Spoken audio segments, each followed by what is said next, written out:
नमस्कार, मैं मनमोहन मिश्र। दोस्तों, आपके मन में भी वही सवाल होगा और मेरा भी जवाब आपके मन के सवाल का ही है। मेरे दोस्त, 18 तारीख को नरेंद्र मोदी का इस्तीफा आना था,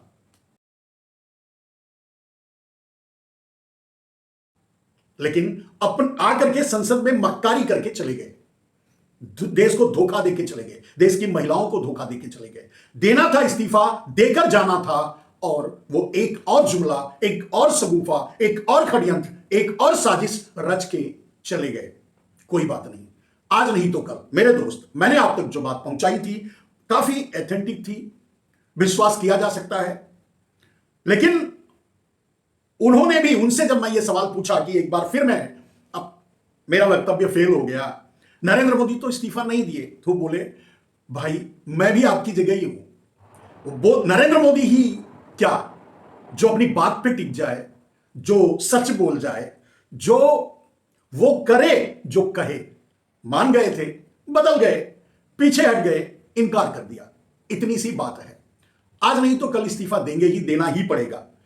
इस बात का दुख है कि नरेंद्र मोदी ने इस्तीफा न देकर के, इस देश को दर्द देकर के, संसद में आकर चोट खा करके भी बेशर्मी से चले गए।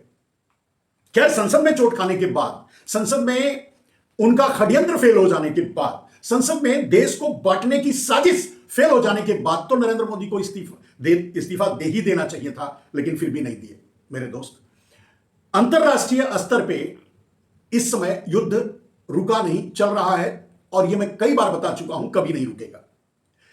और कम से कम जब तक इजराइल का वजूद है तब तक तो युद्ध नहीं रुकेगा। जब तक अमेरिका खड़ा हुआ है अपने पैरों पे, तब तक तो युद्ध नहीं रुकेगा।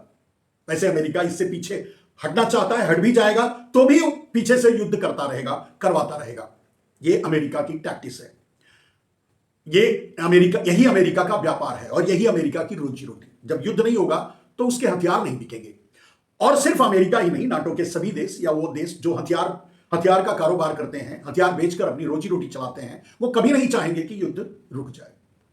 और वही हो रहा है, नहीं रुक रहा है, चालू है, चल रहा है। और ये युद्ध इस दुनिया के खत्म होने पर जाकर शायद रुके, या इजराइल के वजूद खत्म होने पर रुके, कहीं ना कहीं देखा जाएगा। जो चल रहा है, लेकिन जिस युद्ध से भारत लड़ रहा है, और वो भारत को इसलिए लड़ना पड़ रहा है क्योंकि नरेंद्र मोदी प्रधानमंत्री की कुर्सी पर है। यह बात कई बार आप लोगों के सामने कह चुके हैं। नरेंद्र मोदी आज इस्तीफा दे दिए होते संसद में 2 दिन पहले, 18 तारीख को, अपने वादे के अनुसार अगर इस्तीफा दे दिए होते तो भले ही युद्ध चलता, तेल हमारा आता रहता, हमें गैस की किल्लत नहीं होती, हमें एनर्जी का शॉर्टेज नहीं होता, हमें रसिया धकियाता नहीं, बेइज्जत नहीं करता। हमें रशिया भी तेल देता, ईरान भी तेल देता, जरूरत पड़ने पर चीन भी तेल देता, दूसरे और देश भी तेल देते।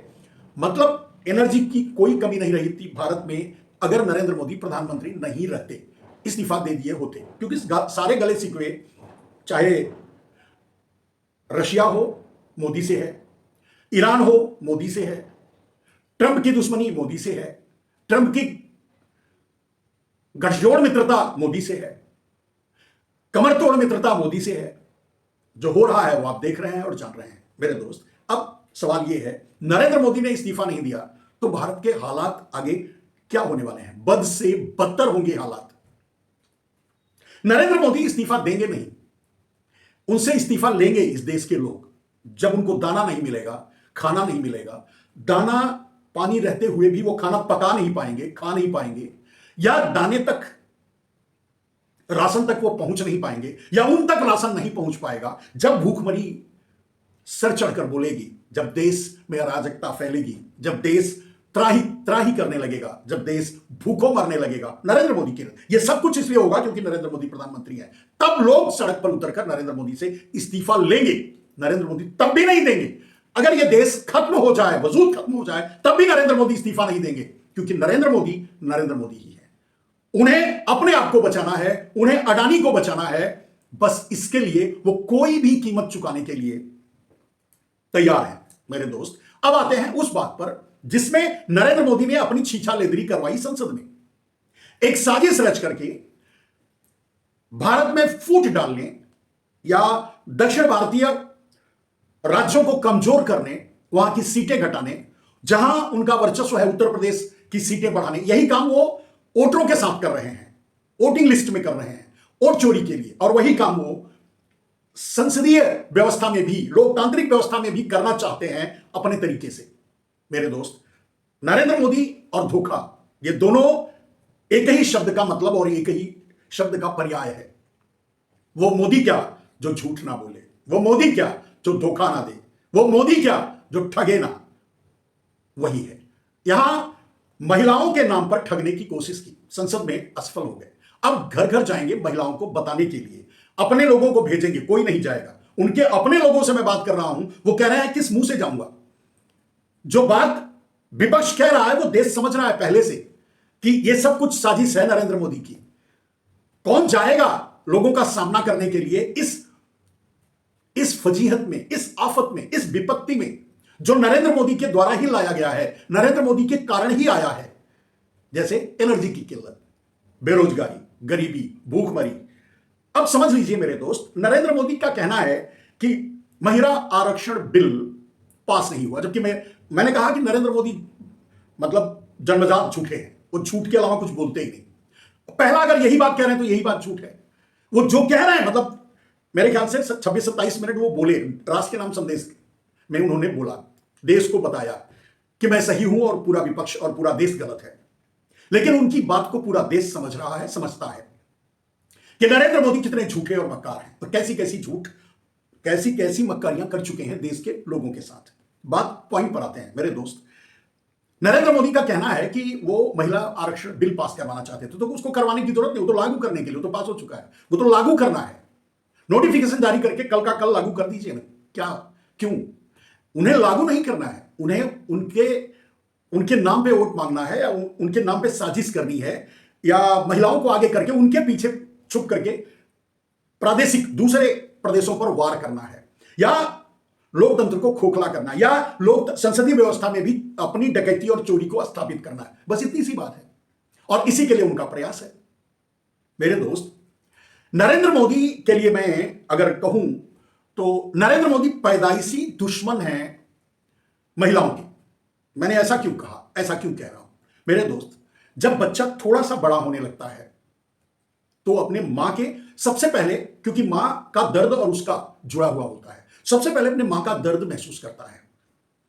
नरेंद्र मोदी का कहना है, नरेंद्र मोदी कहते थे कि उनकी मां दूसरे के घरों में झाड़ू पोछा करती थी। नरेंद्र मोदी उसे झाड़ू पोछा करने के लिए छोड़ करके, और जब समझने या समझाने लायक हुए, या जब हाथ बटाने लायक हुए, या जब मां का दर्द बांटने लायक हुए, तो छोड़ के चले गए। इसलिए मैंने कहा पैदाइशी महिलाओं के दुश्मन है नरेंद्र मोदी।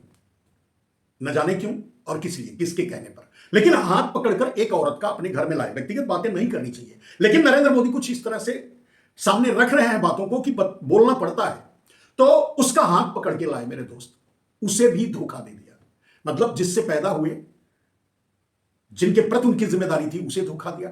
जिनकी जिम्मेदारी उन्होंने उठाई, एक औरत को अपने घर लाए, उसे उन्होंने धोखा दिया। दुश्मनी, यही दुश्मनी है ना। मैंने कहा ना कि पैदाइशी दुश्मन है। और उसके बाद तो जब राजनीति में आ गए, जब आरएसएस में आ गए, तो आरएसएस तो सबसे बड़ा महिलाओं का दुश्मन है। वहां महिलाएं दिखाई नहीं दे सकती, महिलाओं के लिए कोई जगह ही नहीं है, वहां महिलाओं की कोई आवाज ही नहीं है। या आरएसएस की सोच, तो अगर आरएसएस, मान लीजिए अंग्रेज आरएसएस के हाथ में सत्ता देके चले गए होते, तो आज भी महिलाएं वोट नहीं दे पाती, क्योंकि इनकी सोच तो उन्हीं से मिलती थी और ये वही करने वाले थे। ये तो जवाहरलाल नेहरू की देन है, जो बाद में महिलाओं को भी वोटिंग का अधिकार मिला, बाकी और अधिकार और उन सब पर छोड़ दीजिए। तो जन्मजात यानी पैदाइशी दुश्मन है नरेंद्र मोदी महिलाओं के। राजनीति में आए, आरएसएस में आए, महिलाओं की दुश्मनी, राजनीति में आए, महिलाओं से दुश्मनी। एक महिला को सताते सताते उसके पीछे ही पड़ गए थे, जिसकी कहानियां आपको बहुत से तरह से मिल जाएंगी।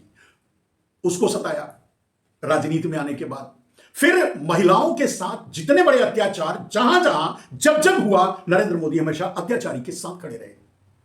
चलिए खुलकर, अगर बलात्कारियों के साथ, जैसे कुलदीप सिंह सेंगर, चिन्मयानंद, आशाराम, राम रहीम, जग्गी वासुदेव, या रवन्ना, या बॉम्बे केस, एपिस्टीन फाइल, वैसे मेरे दोस्त नरेंद्र मोदी अपने आप में एक एपिस्टीन फाइल है खुद, और उनका पूरा वर्चस्व, उनका पूरा कैरेक्टर, उनका पूरी राजनीति एपिस्टीन फाइल से कम नहीं है। ये छोड़ दीजिए। सामने सामने अगर देखें तो जितने भी बलात्कारी थे सबके साथ नरेंद्र मोदी खड़े रहे, ताल ठोककर। खिलाड़ी महिलाओं का अपमान आपने सड़क पर देखा। जिन महिलाओं के साथ बलात्कार हुए, जिन महिलाओं के साथ अत्याचार हुए, उनका साथ न देकर के बलात्कारी और अत्याचारी के साथ नरेंद्र मोदी खड़े रहे, अब भी खड़े हैं। सारे के सारे भ्रष्टाचारी नरेंद्र मोदी के साथ हैं, सारे के सारे बलात्कारी नरेंद्र मोदी के साथ हैं। या तो खड़े रहे और या तो मौन रहे, या तो उनका साथ दिया, उनका सपोर्ट किया, उनको बचाया। ब्रजभूषण शरण सिंह, चिन्मयानंद, बहुत से नाम आपको मिल जाएंगे, ये उनको, कुलदीप सिंह सेंगर, तो उनका साथ दिया, उनको सपोर्ट किया, या मौन रहे। मेरे दोस्त, आपने देखा होगा कि मणिपुर में क्या हुआ, मौन रहे। आपने देखा होगा दिल्ली में महिलाओं के साथ, खिलाड़ी महिलाओं के साथ क्या हुआ, मौन रहे। मेरे दोस्त, जब भी अवसर आया महिलाओं के पक्ष में बोलने के लिए, नरेंद्र मोदी हमेशा मौन रहे। और छोड़ दीजिए उस बात को। मेरे दोस्त, किसानों से एक वादा करके आए थे कि किसानों की आय दोगुनी हो जाएगी, किसान आत्महत्या नहीं करेगा। आज किसानों की आत्महत्या बढ़ गई है, और जो किसान आत्महत्या करते हैं उनकी बीबी, उनकी बेटी भी महिलाएं हैं। महिलाओं का कितना दर्द है नरेंद्र मोदी, और किस तरह से ठगी और छल करते हैं नरेंद्र मोदी। किसानों को धोखा दिया, यानी क्या उनके परिवार की महिलाएं नहीं हैं? किसान आंदोलन हुआ, किसान आंदोलन में क्या महिलाएं नहीं मरी किसानों के साथ? क्या महिलाएं नहीं बैठी रही आंदोलन करते हुए, जिनके लिए, जिनसे आज भी धोखा किया, अपनी बात पे खड़े नहीं उतरे, जिन झूठे वादों के जरिए उनको वापस घर भेजा? मेरे दोस्त, जो बेरोजगार हैं, नरेंद्र मोदी की देन के कारण 2 करोड़ रोजगार देने का वादा किए थे, आज 2 करोड़ रोजगार हर साल बेरोजगार हुए हैं इस देश में। और जो बेरोजगार हुए हैं उनकी माएं नहीं हैं। क्या वो माएं महिलाएं नहीं हैं? उनकी बहनें या बीबियां नहीं हैं? क्या वो बहनें, बीबियां महिलाएं नहीं हैं? मेरे दोस्त, जवानों की ले लीजिए, जवानों से ठगी की, धोखा दिया, 4 साल का वॉचमैन बना के छोड़ दिया। आंदोलन किया तो उन पर लाठियां बरसाई, गोलियां बरसाई, आंसू गैस के गोले छोड़े, पानी की बौछार मारी। क्या उनकी, और कुछ तो मारे भी गए इस आंदोलन में, लेकिन उन्होंने वापस नहीं लिया अपने उस आदेश को, अग्निवीर आदेश को वापस नहीं लिया। 4 साल का वॉचमैन बना के ही छोड़ा। वैसे तो पूरी सेना ही बेच चुके हैं अडानी को, यह अलग बात है, कभी और उस पर। मेरे दोस्त, क्या उन जवानों की माताएं नहीं है, बहनें नहीं है? या वो शादी नहीं करेंगे वो जवान, आगे चलकर उनकी बीबियां नहीं होंगी? क्या वो महिलाएं नहीं होंगी? क्या उन महिलाओं से ठगी नरेंद्र मोदी नहीं कर रहे हैं? क्या किसानों, मतलब जिनके बारे में मैं बता रहा हूं, चाहे बेरोजगारी हो, चाहे गरीबी हो, चाहे भूखमरी हो, चाहे कोई आफत विपत हो, 50 लाख मारे गए आपदा में, उनको कम बताया। महिलाएं तड़प तड़प कर मरी। महिलाएं, क्या उनमें महिलाएं नहीं थी? या जो पुरुष मरे उनके घरों में महिलाएं नहीं थी? किसके प्रति नरेंद्र मोदी ने दर्द भरा भाव कब कहां प्रकट किया है? आज महिलाओं की बात करते हैं, महिलाओं का इस्तेमाल करना चाहते हैं, महिलाओं के पीछे छुपकर पूरे देश को बांटने की कोशिश कर रहे हैं। महिलाओं के पीछे छुप करके जो वोट चोरी उन्होंने वोटिंग में की, वही वोट चोरी वो संसद में करना चाहते हैं। सांसदों के वोट की चोरी, क्या ये पाप नहीं है? और ऐसा आदमी अगर आपके सामने आए और कहे कि क्षमा कीजिएगा, मैं महिला आरक्षण देने में फेल हो गया, इतना बड़ा, मतलब इतना बड़ा ब्लंडर झूठ, मतलब इतना घृणित झूठ तो शायद मैं नहीं समझता कि इंसान बोल सकता है। अब वो अपने आप को भगवान कहते हो अलग बात है, लेकिन इंसान तो नहीं बोलेगा इतना झूठ, इतना बड़ा झूठ तो नहीं बोलेगा। वो महिलाओं के लिए बिल ही नहीं था, मतलब जिसको वो लागू करना चाहते थे वो तो महिलाओं के लिए था ही। महिलाओं का बिल तो ऑलरेडी पास हो चुका है, महिलाओं का बिल तो कल से लागू, महिलाओं का आरक्षण तो कल से लागू हो सकता है। वो नहीं करना चाहते, वो सिर्फ इस्तेमाल करते हैं, वो धोखा देते हैं, धोखेधड़ी, धोखा ही।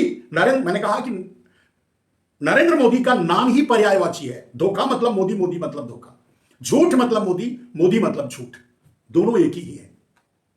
मेरे दोस्त, किसी भी तरह से इनके अपनों के द्वारा जो सताई गई, चाहे रमन्ना हो, चाहे कोई भी हो, चिन्मयानंद हो, चाहे राम रहीम हो, चाहे आशाराम हो, चाहे कुलदीप हो, चाहे कोई भी हो, जो सताई गई महिलाएं, वो महिलाएं नहीं थी।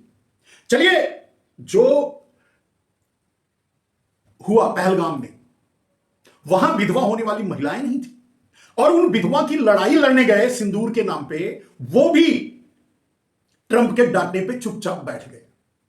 मेरे दोस्त, ये धोखा नहीं है। धोखेबाज कौन है? महिलाओं को, मैंने कहा कि जो जन्मजात दुश्मन हो महिलाओं का, जो पैदाइशी दुश्मन हो महिलाओं का, वो महिलाओं की बात करे, अब इससे बड़ा जोक और मजाक क्या हो सकता है? बस समझने की बात है, आप कितना इस बात को समझ पाते हैं मेरे दोस्त। नरेंद्र मोदी फिर आते हैं अपनी उसी घूम फिर कर मुद्दे पर, उसी बात पर। नरेंद्र मोदी इस्तीफा देंगे, और नरेंद्र मोदी अब इस्तीफा नहीं देंगे। नरेंद्र मोदी से यह देश इस्तीफा लेगा और लेकर ही रहेगा, और वो समय आ रहा है। चुनाव बीतने दीजिए। अभी रुपए की कीमत 95 के नीचे आ गई, मतलब डॉलर 100 रुपए सेंचुरी लगाने वाला है। जो किल्लत है एनर्जी की वो कभी खत्म नहीं होगी, कभी कम नहीं होगी, क्योंकि युद्ध में नरेंद्र मोदी ट्रंप और इजराइल के साथ खड़े हैं। जो ईरान, रूस या उनके साथ खड़ा है या तटस्थ है, उसे कोई परेशानी नहीं है तेल और गैस की और एनर्जी की। यानी नरेंद्र मोदी अगर प्रधानमंत्री रहे तो देश भूखों मरेगा, और जब भूखों मरने लगेगा तो निश्चय ही सड़क पर उतरेगा और इस्तीफा लेगा, मांगेगा नहीं, इस्तीफा लेगा। आज के लिए बस इतना ही।